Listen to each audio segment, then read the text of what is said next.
לכולם. היום אנחנו נדבר על תגובות התמרה נוקלאופילית. התגובת התמרה נוקלאופילית מסדר ראשון והתגובת התמרה נוקלאופילית מסדר שני. אלו בעצם חלק מהתגובות עושים על קיללידים, בעצם פחמימנים שיושבים עליהם אלוגנים. ובואו נראה איך הן קורות. אז בעצם אנחנו נתחיל עם תגובת SN2, שהיא התמרה נוקלאופילית מסדר שני. אני רשמתי לכם פה תגובה, ודרכה אנחנו נלמד את כל הדברים שצריך לדעת על התגובה. אנחנו כמובן גם נתעמק בהם אחרי זה ונתעכב עליהם. אבל אתם מוזמנים להעתיק את התגובה, לנסות לפתור אותה ולהצטרף אליי. אז בתגובה כאן אנחנו רואים על קילליד שניוני. אני אסביר רגע ואומר שעל קיללידים הסדר שלהם ראשוני, שניוני, שלישוני זה ממש כמו שראינו בקרבוקטיונים. בואו רגע נרשום את זה. קרבוקטיונים, אנחנו מכירים קרבוקטיון מטילי, נכון? יש לנו קרבוקטיון ראשוני, קרבוקטיון שניוני וקרבוקטיון שלישוני. את זה אנחנו מכירים. ועל קיללידים זה בדיוק אותו דבר, שפשוט מחובר ליצורים האלה הלוגן. כלומר, קרבוקטיון מטילי יהיה מטיל שפשוט מחובר אליו הלוגן. על קילליד מטילי יהיה על קילליד שהוא פשוט מטיל שמחובר אליו הלוגן. על קילליד ראשוני יהיה הלוגן שמחובר לפחמן ראשוני. על קילליד שניוני יהיה הלוגן שמחובר לפחמן שניוני, ועל קילליד שלישוני יהיה הלוגן שמחובר לפחמן שלישוני. זה בעצם ההבדל בין הקילליד. ראשוני, שניוני, שלישוני, מטילי. אז בתגובה כאן אמרנו שאנחנו רואים על קילליד שהוא שניוני, ואיזשהו מגיב, OH מינוס, איון הידרוקסיד, שהוא מגיב חזק. עכשיו אני אומרת מגיב חזק, בתגובה הזאת הוא יהיה נוקלאופיל חזק. בהמשך אנחנו נראה שמגיבים חזקים הם לרוב גם בסיסים חזקים וגם נוקלאופילים חזקים, וההבדל בשם זה פשוט מההתנהגות שלהם בתגובה. הרבה פעמים אומרים לנו זה בסיס חזק, זה נוקלאופיל חזק, וזה נדמה לנו של חומרים שונים לגמרי, אלו יכולים להיות אותו החומר. אז יש לנו פה נוקלאופיל חזק, ואיכשהו יגיב בתגובה הזאת, זה שהוא הולך לתקוף את הפחמן שעליו יושב הכלור. עכשיו התקיפה הולכת להיות תקיפה מאחור, קוראים לזה. כלומר, אני לא אוכל לעשות תקיפה למשל כזו. זה לא יכול לקרות. למה? כי התקיפה הנכונה היא תקיפה מאחור, היא תקיפה מהצד השני של ההלוגן, היא תקיפה 180 מעלות להלוגן. בעקבות התקיפה, הפחמן שתקפנו אותו, בעצם מקיים יותר מדי קשרים ומשחרר את הכלור. עכשיו למה בכלל תקפנו את הפחמן הזה? הרי בכימיה אורגנית תמיד שלילי תוקף חיובי, אז ה-OH מינוס הוא שלילי, נראה לי זה ברור, לא צריך להסביר. הפחמן שאנחנו תוקפים אותו הוא חיובי בזכות הבדלי אלקטרושליליות. הקשר שלו עם הכלור הוא קשר פולרי. כלור הוא אטום מאוד אלקטרושלילי, מחזיק את כל האלקטרונים קרוב אליו, ולכן הפחמן הזה הוא פחמן חיובי. לכן אפשר לתקוף אותו. אז ה-OH תקף את הפחמן תקיפה מאחור ב-180 מעלות לכלור, הכלור ישתחרר, ומה שקיבלנו זה תוצר בהיפוך קונפיגורציה, היפוך מטריה, שבדיוק אותה המולקולה, רק שה-OH החליף את הכלור. לכן קוראים לזה תגובת התמרה.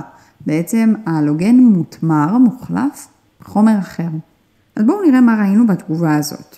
דבר ראשון, ראינו שזה מנגנון בשלב אחד, נכון? יש לנו מגיב, בעצם יש לנו שני מגיבים, הם מגיבים חץ אחד תוצר. אין שלבי ביניים, אין תוצרי ביניים. המנגנון לא עובר דרך קרבוקטיון, ולכן מאוד חשוב לשים לב שאין מצב שיהיו כאן שחלופים. אנחנו לא נראה שחלופים במנגנון כזה, כל עוד אין לנו קרבוקטיון. דבר שני, שחשוב לדעת במנגנון הזה של SN2, הוא סדר העדיפות של הקיללידים בתגובה. מה הכוונה? אלו הקיללידים יגיבו בכלל בתגובת SN2. אז הסדר העדיפות בעצם נובע ממנגנון התגובה. כלומר, בגלל שהתקיפה הזאת היא תקיפה מאחור, תסתכלו על החץ הכחול, בגלל שהנוקלאופיל די נדחף לתוך המולקולה, הוא מעוניין שיהיו סביבו כמה שפחות הפרעות סטריות. הפרעות סטריות זה בעצם הפרעות של אלקטרונים במרחב. הנוקלאופיל החזק, שהוא חומר שעמוס באלקטרונים, אם יהיו הרבה אלקטרונים בסביבה שהוא נדחף אליה, הוא לא יצליח להידחף, כי יהיה לו הפרעות, יהיה לו דחייה, כמו שתי בטריות, שמחברים ביניהם במינוס שלהם. ולכן, ככל שהאלקיל עליד יהיה פחות מופרע סטרית, פחות מותמר, פחות עמוס באלקטרונים, הוא יהיה יותר פנוי לתקיפה נוקלאופילית, לתקיפה מאחור. ולכן אלקיל עליד מטיל יהיה הכי טוב בתגובת SN2 ויגיב גם הכי מהר. אחרי זה אלקיל עליד ראשוני יהיה אחריו, ואז אלקיל עליד שניוני יכול לבצע את זה. אלקיל עליד שלישוני רשמתי עליו X כי הוא פשוט לא יבצע SN2, הוא מדי מופרע. אנחנו גם ראינו שבתגובות האלה הן מתרחשות עם נוקלאופיל חזק. אנחנו נראה בהמשך בווידאו קצר ובנפרד איך מזהים מיהו נוקלאופיל חזק ומיהו נוקלאופיל חלש, וגם מיהו בסיס חזק ומיהו בסיס חלש בתגובות מסוג E שהן קשורות יד ביד עם תגובות מסוג התמרה נוקלאופילית, ונבין לעומק את זה יותר טוב. עוד דבר שראינו דרך מנגנון התגובה, זה שמתקבל תוצר בהיפוך קונפיגורציה, כלומר בהיפוך מטריה. זה גם נובע ממנגנון התגובה, הרי אנחנו עושים תקיפה מאחור, תקיפה ב-180 מעלות להלוגן. כלומר, הנוקלאופיל מתחבר מהצד השני של ההלוגן. ולכן, אם ההלוגן היה יוצא החוצה, מי שמתחבר יהיה נכנס פנימה והפוך.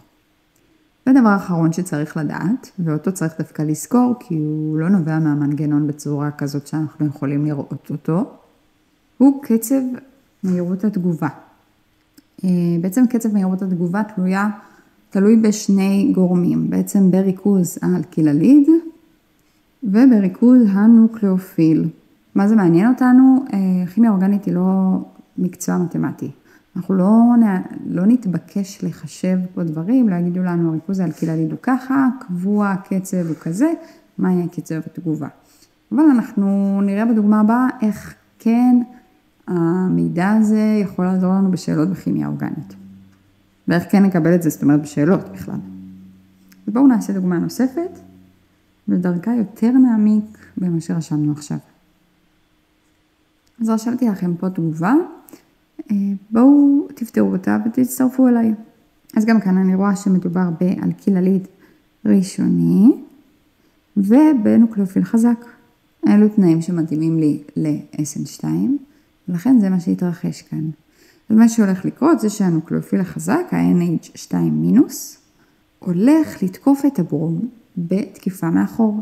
איך אנחנו נרשום את זה? הפעם נעשה חץ מהחנקן אל הפחמן של הברום, בדיוק מהצד השני. הברום בעקבות כך הולך להתנתק, כי לפחמן הולכים להיווצר יותר מדי קשרים, ומה שהולך להתקבל זה הצורון הבא. בנוסף יהיה לנו את הברום שישתחרר, אנחנו לא חייבים לרשום אותו, כי מעניין אותנו התוצרים האורגניים, אבל שנדע שהוא כן קיים עדיין בתמיסה. בעצם אם תשימו לב פה, לא ציינתי היפוך מטריה ולא ציינתי קונפיגורציה, כי הפחמן שעליו מחובר הברום או איון האמוניום הוא לא קרלי. זה לא רלוונטי במקרה הזה, זה כן היה רלוונטי בתגובה הקודמת.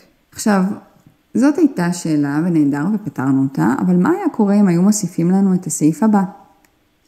מה יקרה לקצב התגובה אם נכפיל את ריכוז ה-NH2- פי 3? אז מה יקרה? ובעצם כאן משרתת אותנו המשוואה של קצב התגובה.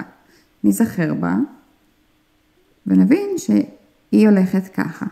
הרייט שווה לקבוע התגובה כפול ריכוז אלקיל עליד כפול ריכוז הנוקלאופיל.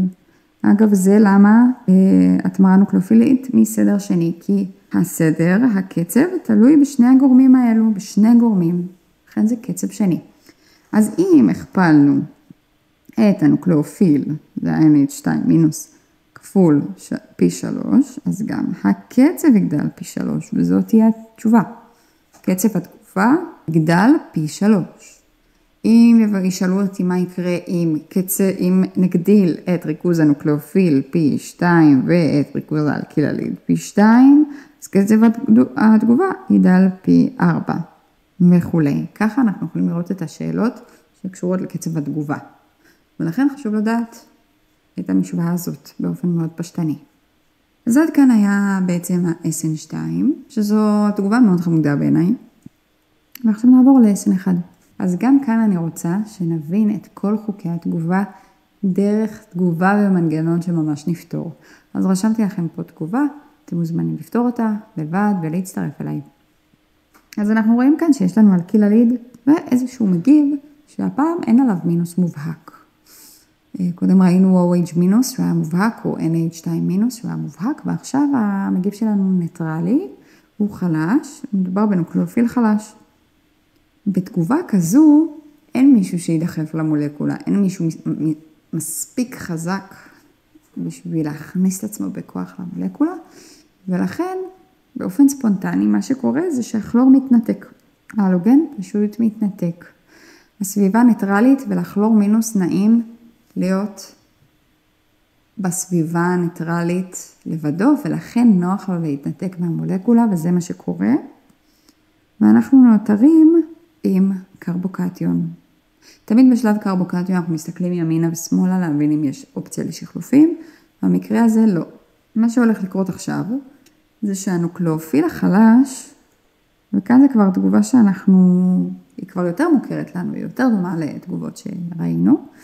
הנוקלאופיל החלש מגיע ועכשיו אין לו בעיה להיכנס לתגובה ולפחמן, כי ממש חסר לפחמן קשר, הוא ממש מבקש שיתחברו אליו.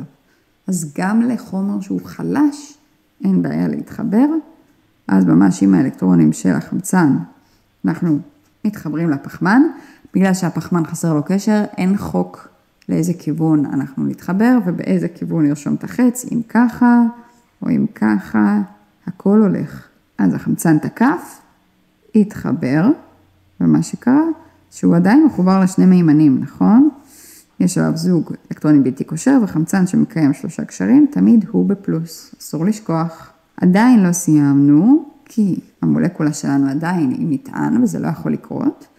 אז כלור מהסביבה, או מולקולת מים נוספת מהסביבה, זה לא משנה, תבוא ותתקוף, ותיקח מהמים שהתחברו מימן פרוטון, והאלקטרונים יחזרו לשבת על החמצן, ונשאר עם תוצר כזה.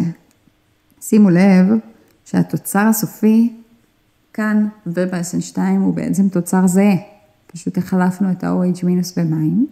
שימו לב דבר נוסף, שאמרנו שבגלל שלא משנה כיווניות התגובה, זאת אומרת כיווניות התקיפה של המים, בשלב הזה, אז בעצם יכולים להיווצר לי שתי הקונפיגורציות. אז אם הפחמן שלי, שעליו התחבר הנוקלאופיל, הוא קרלי, אז אני אקבל תערובת רצמית. עכשיו אני רק אסביר רגע, כי הרבה פעמים בהרצאות המרצים אוהבים לפרט לעומק מדי, ולבלבל את התלמידים. התערובת הרצמית שאנחנו אומרים שנוצרת היא לא באמת רצמית 100%. לא נוצרים לי 50% של אננטיומרים. אוקיי? בדרך כלל נוצר לי קצת יותר מהקונפיגורציה השנייה של ההיפוך. זאת אומרת, מה שבפועל יקרה זה שיווצר לי בערך משהו כזה. אבל זה לא מעניין אותי. אז כשהמרצה שלכם, אם נתקלתם באיזשהו סיפר לכם את זה וזה בלבל אתכם, תדעו שלכם זה לא רלוונטי.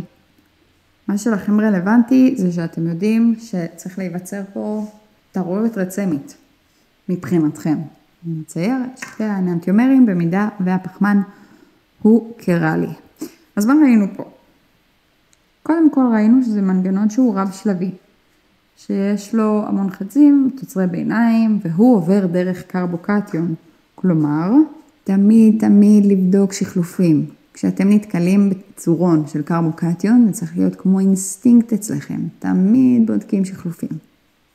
עוד דבר שאנחנו ראינו, זה עדיפות על קיללידים.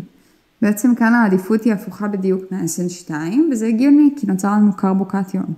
אין סיכוי שקרבוקטיון ייווצר לי על מטילי או ראשוני, גם כמעט נדיר שזה יקרה, ולכן שניהם לא קורים. העדיפות כאן היא קודם כל שלישוני, וגם אלקיללית שלישוני יבצע את התגובה הזאת מהר יותר כתוצאה מכך, אחר כך שניוני, על ראשוני ועל מטילי זה לא יקרה. דבר נוסף שראינו, זה שהתגובה מתרחשת עם נוקלאופיל חלש, שזה גם נובע ממנגנון התגובה. זאת אומרת, מנגנון התגובה נובעת מזה שזה עם נוקלאופיל חלש. שהרי הנוקלאופיל לא מצליח להידחף מיד לתוך המולקולה, ולכן יש לנו בכלל את העזיבה הזאת של הכלור, ורק אז הנוקלאופיל מצליח להיכנס. התוצר שאנחנו מקבלים הוא בתערובת רצמית, מבחינתנו, אנחנו רושמים גם את ה-R וגם את ה-S של הפחמן שהותקף. אנחנו לא צריכים לבדוק שזה R ו-S, אנחנו פשוט צריכים לעשות שתי קונפיגורציות הפוכות. ודבר אחרון שמאוד חשוב לדעת, זה כמובן את משוואת הקצב של התגובה.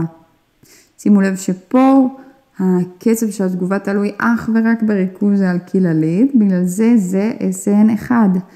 התמרה הנוקלאופילית מסדר ראשון. ההתמרה הנוקלאופילית תלויה אך ורק בגורם אחד. אז בואו נראה דוגמה נוספת. אז זו התגובה שלנו, תפתרו אותה ותצטרפו אליי. אז יש לי כאן אלקילליד שניוני ונוקלאופיל חלש. איך אני יודעת שהוא חלש? כי הוא ניטרלי וכי אני אראה את הסרטון שמדבר על איך לזהות בנוקלאופילים בבסיסים חלשים וחזקים. אז איך התגובה הזאת מתחילה? אמרנו שנוקלאופיל חלש לא מצליח להידחף למולקולה, פשוט ההלוגן יוצא, ואני מקבלת קרבוקטיון במקום שבו ישב ההלוגן. תמיד כשיש לי קרבוקטיון, אני מסתכלת ימינה ושמאלה לוודא שאם יש לי או אין לי אפשרות לשחלופים. ופה אני רואה שיש לי אפשרות עם הפחמן שמשמאל, להפוך את הקרבוקטיון לשלישוני. איך זה יתבצע? על ידי שחלוף מימן.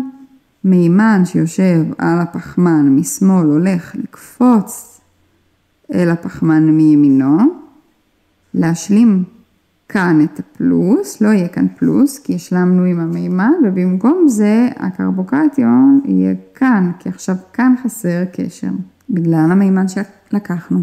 עכשיו התגובה תמשיך מכאן. אז יש לנו את המתנול, שהוא נוקלאופיל חלש, שרוצה להגיב. האלקטרונים של החמצן יתקפו את הפחמן החיובי ויתחברו אליו. מה שיקרה זה שהחמצן יתחבר עם כל מה שעליו, הוא בעצם כרגע במצב של 3 קשרים, ולכן הוא בפלוס. לכן גם לא סיימנו. מה שיקרה זה שהחמצן באמת יתחבר לפחמן החיובי, הוא יתחבר עם כל מה שעליו, והוא עם 3 קשרים, ולכן הוא בפלוס. לכן גם עוד לא סיימנו, כי המולקולה עדיין היא מטען. עכשיו אפשר לעשות את זה, בדוגמה הקודמת עשינו את זה עם מולקולת מים, גם כאן אפשר למרות שאין מולקולת מים בתגובה, אני תמיד יכולה להניח שיש מים, או שאני יכולה לעשות את זה עם ברום שישתחרר, עם שניהם זה בסדר. הוא ייקח פרוטון מהכולל שהתחבר, האלקטרונים יעברו לחמצן, ואני אקבל את התוצר שלי. אחרי שאני מציירת את התוצר ברישום קווי, אני תמיד בודקת האם הפחמן שעליו קרתה התגובה הוא קרלי.